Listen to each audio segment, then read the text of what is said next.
C'est toujours possible, quel que soit le stade d'avancement du business, quelle que soit l'activité, la façon de travailler. Et on peut faire plein de choses, qu'on ait des enfants, qu'on n'ait pas d'enfants, qu'on peut tous agir sur son emploi du temps. Bienvenue sur l'Instant Glow, le podcast des entrepreneurs qui souhaitent vivre une vie de rêve sereinement. Cette semaine, j'accueille Maëlane Faure, formatrice business et créatrice de la Micropreneur Academy. Dans cet épisode, on parle de comment passer d'une semaine de 50 heures à 25 heures, comment mettre à plat son organisation avant de déléguer, et prendre le temps de planifier ses vacances et ses moments de détente avant de planifier le reste dans son année. N'oublie pas, ces conseils ne remplacent pas la vie d'un professionnel. Très bonne écoute. Je suis vraiment ravie de t'avoir, c'est trop chouette. Il y a tellement de recommandations d'autres entrepreneurs de toi. Oui, même dans mes lives et tout, on dit ouais, Maëlane, c'est vraiment un exemple. Ce serait bien qu'elle passe et tout. Avec plaisir. Donc, je m'appelle Maëlane, je suis formatrice business.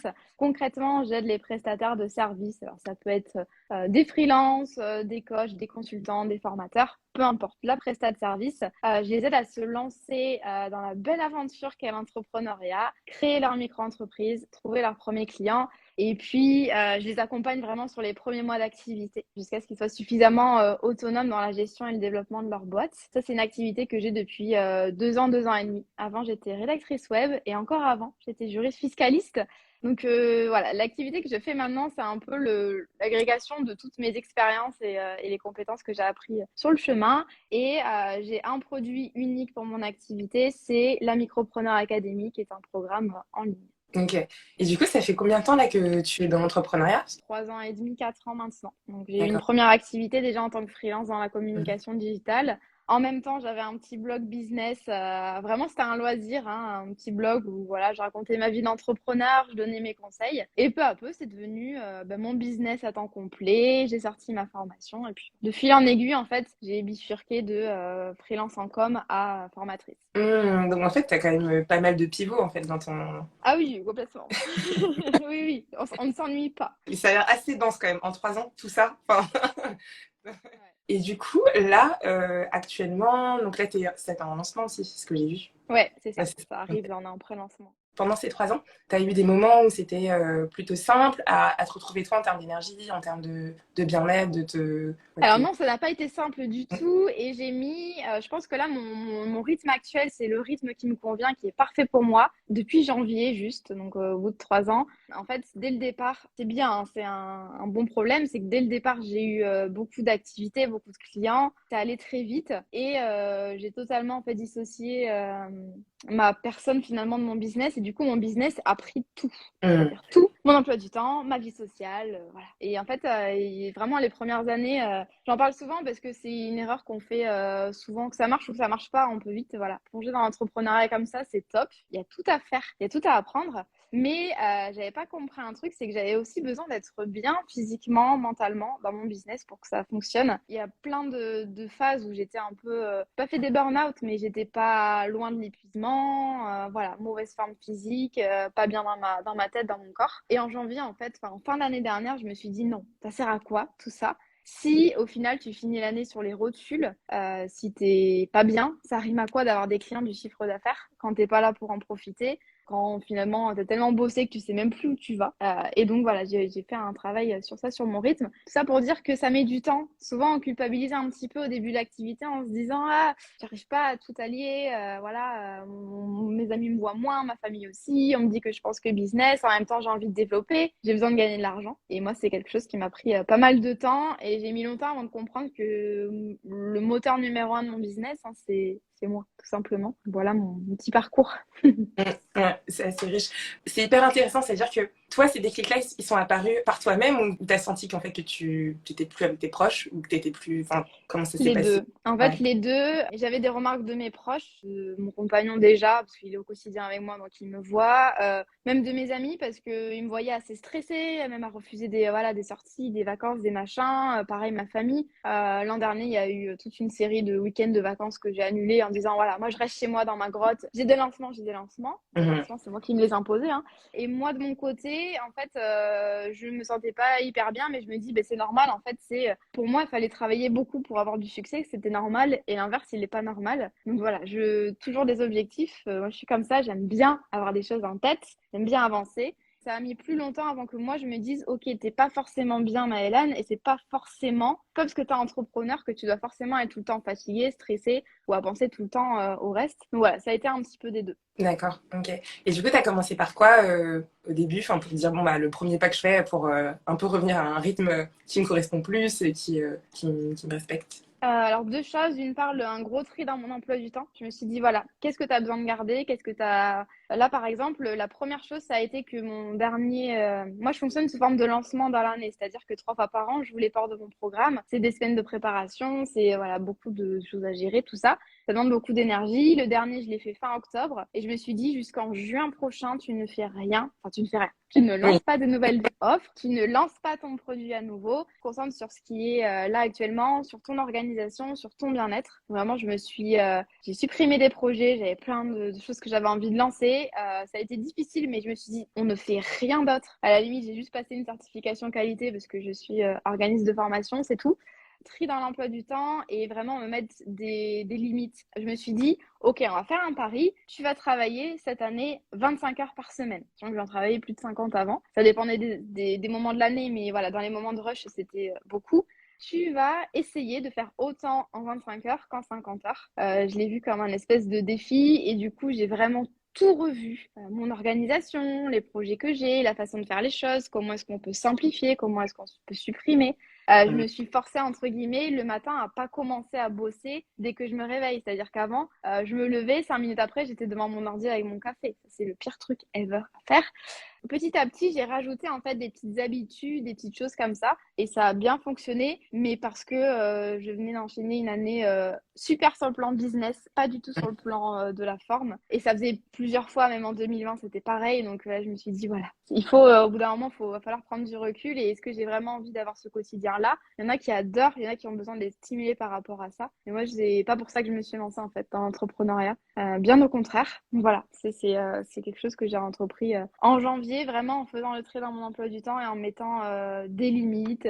Le matin, tu commences pas avant telle heure. Le soir, tu finis à telle heure. Pas de boulot le soir, etc. Ok, waouh, ouais, c'est quand même très challengeant même, de se dire ça, de passer de 50 à 25. Est-ce que ça a été évident même ce passage-là? Parce que, au moment où tu as pris cette décision de se dire, waouh, alors ok, je sais que je dois réduire, je sais que je dois ralentir parce que j'ai envie de vivre aussi une vie autre que ce que je développe avec ma société. Et juste ce passage-là, de se dire, bon, on passe de 50 à 25, je mets tout à plat. Tu l'as fait seule, Ouais. cette réflexion, ou tu t'es fait accompagner pour ça ou pas du tout?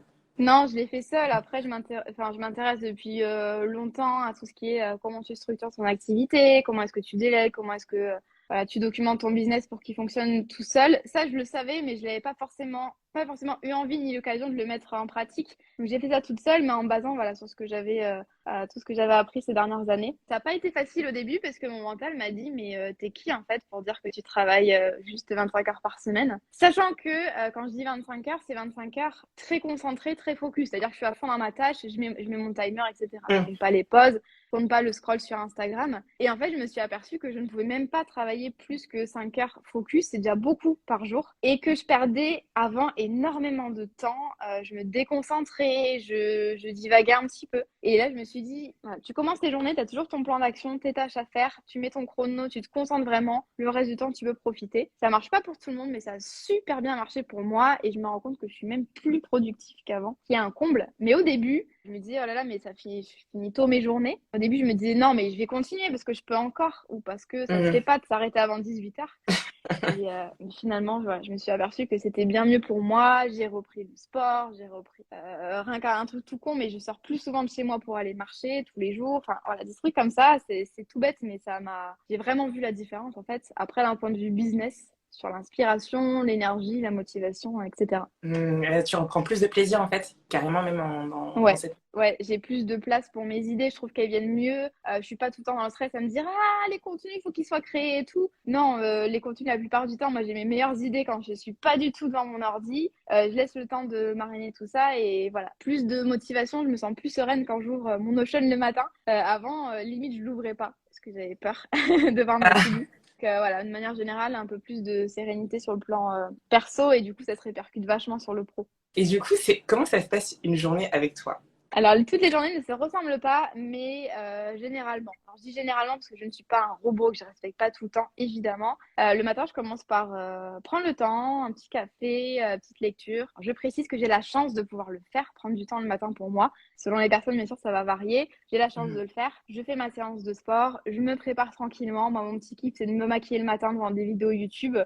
J'aime beaucoup. C'est mon petit moment. Souvent, je mange un petit quelque chose. Et je me mets à bosser vers 10h, sachant que, mine de rien, je bosse de 10h à midi et demi. J'ai quand même le temps de faire pas mal de choses en 2h30, vraiment focus. Pour le coup, je suis focus parce que je suis vraiment en forme, vraiment motivée. J'ai décidé de ma to-do la veille, donc je sais quoi faire. Je pas une demi-heure à regarder un petit peu dans mon petite gestion de projet, etc.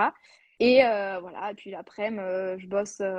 L'après-midi, souvent, je fais des petites pauses pour aller marcher ou même pour lire des contenus. Donc, mon après-midi est un petit peu haché et je fais selon mon énergie du moment. Je sais qu'à 14h, je pique un petit peu du nez, comme beaucoup. Donc, j'adapte un petit peu en fonction. Mais voilà, après, au niveau des tâches, tout ça, ça change tous les jours. Mais un petit peu, voilà, le rythme de travail. Et je prends la pause typique, 12h30, 14h le midi. Comme on est deux à travailler à la maison, c'est le moment où on se retrouve tous les deux. C'est ce qu'on fait depuis le début. Et puis voilà. Classique, hein, mais ça me va bien. Classique, pas pour tout le monde, hein, parce que tu vois, tu dis que. Enfin, avant, tu étais quand même à 50 heures, donc il y a quand même.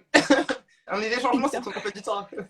On peut vite se retrouver aussi, même au début, tu vois, de travailler beaucoup et le fait que tu nous expliques un petit peu comment tu as fonctionné ton cheminement, c'est super intéressant de se dire aussi, en fait, il y a aussi une autre vision et appréhender les choses différemment et là-dessus, comment avancer aussi, ça apporte beaucoup juste d'entendre ça aussi. C'est pour ça que je l'ai beaucoup documenté, moi, dans ma newsletter, dans mon podcast, ce changement. Parce que je sais qu'il y en a plein qui m'ont dit, ah, mais moi, je rêve aussi de mieux équilibrer mon emploi du temps. Et vraiment, avant, j'avais cette croyance il faut travailler dur pour que ça fonctionne. Et au final, non, il faut travailler intelligemment. Et vraiment, je sais pas ce que je foutais avant, hein, travailler 50 heures. Enfin, c'était pas intelligent. Enfin, c'est du travail. J'ai toujours été organisée, productive. Mais je veux dire, par rapport à maintenant, voilà, il y a eu beaucoup de choses qui ont changé. Et ce que je dis, c'est que c'est toujours possible, quel que soit le stade d'avancement du business, quelle que soit l'activité, la façon de travailler, il y a forcément des heures qu'on peut grignoter par semaine. Vraiment, ça va être une machine déjà de productivité, mais on a tous et toutes des choses qu'on pourrait largement optimiser dans l'emploi du temps. On dit tout le temps, on n'a pas le temps, on n'a pas le temps. C'est juste que souvent, on ne met pas de limite, on prend pas le temps de faire les choses. C'est peut-être la notion aussi de responsabilisation qui m'échappe. C'est on est responsable aussi de la manière là où on affecte son temps, son énergie. Et on peut faire plein de choses, qu'on ait des enfants, qu'on n'ait pas d'enfants, qu'on soit un entrepreneur à 6 chiffres ou à 4 chiffres. On peut tous agir sur son emploi du temps. Oui, c'est sûr. Je voulais te demander, là, est-ce que tu as je sais pas, des lectures ou des podcasts qui t'ont inspiré pour peut-être mieux gérer ça? Ou vraiment ça a été intuitif? Ça a été assez intuitif. Après, j'aime bien lire des livres de productivité et de structuration de business. Alors moi, c'est mon petit dada. Des livres qui t'apprennent comment documenter ton business, comment créer des process, des systèmes, comme le livre Clockwork, par exemple, que j'aime bien. Le mythe de l'entrepreneur revisité aussi, IMIS, ça s'appelle. Et des livres comme The One Thing, le fait de se concentrer vraiment sur l'essentiel. Il y a l'essentialisme aussi, qui est un bon livre. Voilà, il y a des petits bouquins comme ça que j'ai lus quand même sur et la structuration et la productivité.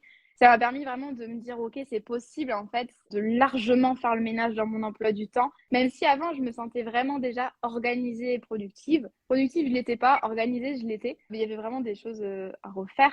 Ça peut être des tout petits détails, mais au niveau de comment est-ce que tu simplifies, pas moi, l'entrée de tes apprenants, par exemple, en formation. Il y a des choses que j'ai revues pour vraiment pouvoir automatiser certaines choses, en supprimer d'autres. Petit à petit, en fait, on peut gagner du temps sur plein de choses. Merci pour ces ressources parce que moi, il y a des livres que je connaissais pas, que tu as cités. Donc, je vais aller regarder ça après le live.